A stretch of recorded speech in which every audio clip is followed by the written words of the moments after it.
how should the sort of fair-minded citizen think about collective bargaining?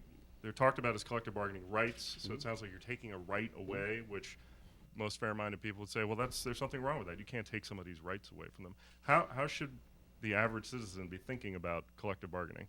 Well, and on that latter point, I think some of the national unions that poured millions of dollars in early in February and March of last year were largely successful in buying ad time to portray it as such. Collective bargaining in the public sector is not a right. It is an expensive entitlement.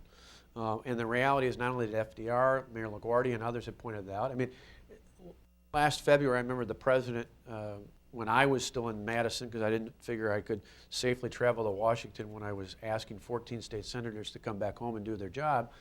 So I stayed put there. But I remember Chris Christie called me because the annual luncheon the president has with all the governors, the president took a shot at Chris and I, saying we were attacking public employees. And so that night I had nightly had a 5 o'clock press conference live so I could talk unfiltered with the people in my state, and I got asked about that. And I remember, kind of I was drawn into the public service by President Reagan, so I honored the office even if I didn't always agree with the person in it. And so they asked me about the president's comment, and I said, well, I'm sure the President of the United States knows that federal employees do not have collective bargaining for wages and benefits. I'm sure he must know that. And I'm sure the President of the United States knows that federal employees on average pay 28% of their health insurance premiums, which is about double what I'm asking from state and local employees in Wisconsin. Because I'm sure the President of the United States is not just getting talking points from the national union leaders. Well, the reality is, that's what it was. It was a political push to try and claim a right, which is not inherently there. I mean, the difference between the public and the private sector is there's no one standing up on behalf of the taxpayers. You ultimately have a cycle that puts the taxpayers at a disadvantage.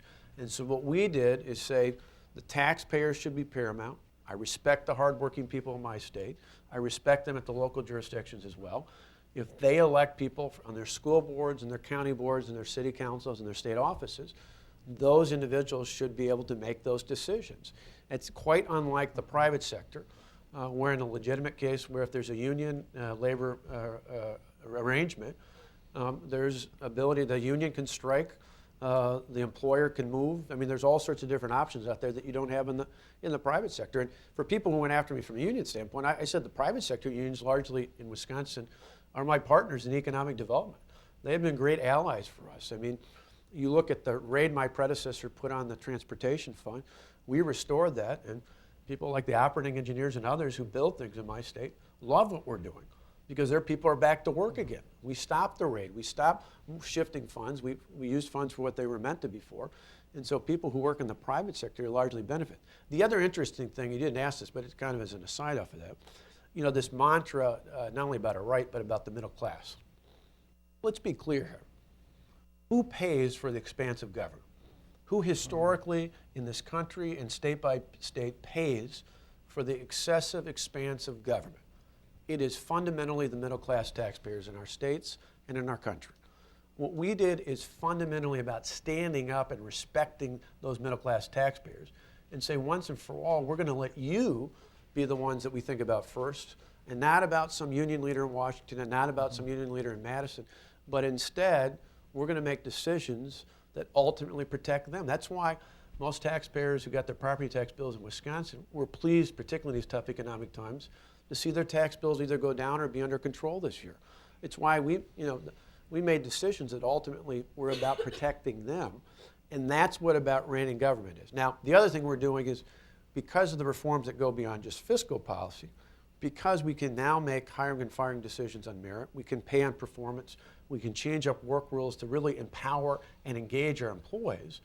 Not only are we saving money, but a lot of times as conservatives, we get I think falsely charged with just being focused on cutting. And some conservatives just do that. But my view is we should manage our budgets, and then in the areas where government belongs, we should demand better services. And so our reforms not only helped us balance the budget and do that long term, the other benefit I believe, and I think Mitch has done a good job of this in Indiana, is we get to reward excellence, we get to empower good employees to make better decisions. That's ultimately good for the public. And just as all of you do in the private sector, we demand excellence there as well.